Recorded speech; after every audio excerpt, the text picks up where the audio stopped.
Okay, I'm going to show you how to do passive range of motion exercises on Oreo in his immediate postoperative period. Passive range of motion exercises are extremely important when we're trying to return him to full function. What the passive range of motion does is help not only the motion of the joint, but it keeps that joint fluid moving and bathing the cartilage, which is how the cartilage gets its nutrition. So these exercises are vitally important in his post-op recovery. The thing to know is that you're not going to get a huge movement initially, but as the days go by and he recovers, our goal is to eventually regain his full range of motion. You want him to be as relaxed as possible when you're doing this.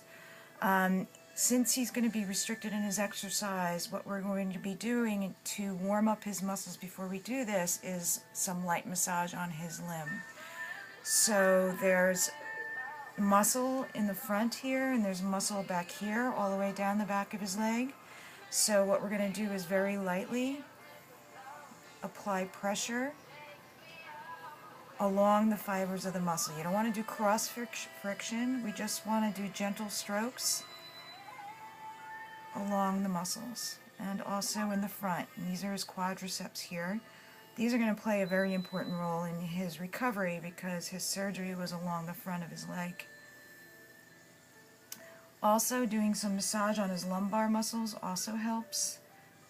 So when we're massaging the lumbar muscle, along the spine there's muscles on each side.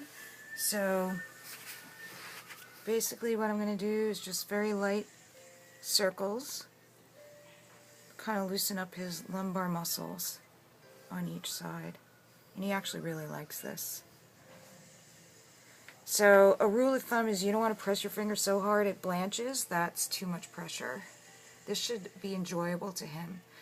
And the rule of thumb with all these exercises is we're going to do it to his tolerance. We're not going to do it to pain. He should not be in pain when we're doing these. Alright, so for the next week we're going to be concentrating on the passive range of motion on his stifle, which is his knee, which is right here.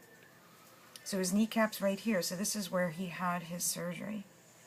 So you want to keep the limb in neutral, so as parallel to the floor as possible. You want to support the limb, and what we're going to do is work on bending and extending his stifle or his knee. Now, like I said before, initially we're not going to get much movement. So very gently, I'm going to try and keep his leg in neutral. So this part of his leg should be perpendicular to his body. I'm going to try and support his knee as best I can. And very gently, I'm going to bend his knee for some flexion.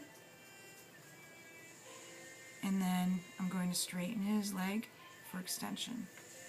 I'm doing very small, gentle movements. I'm paying attention to whether he's resisting me. He's not resisting me at all through this range. And you're going to do straightening and bending of the knee 10 times, 3 times a day. After you do this exercise, I recommend that you get an ice compress, wrap it in a towel, put it around his knee, and ice his knee for 20 minutes.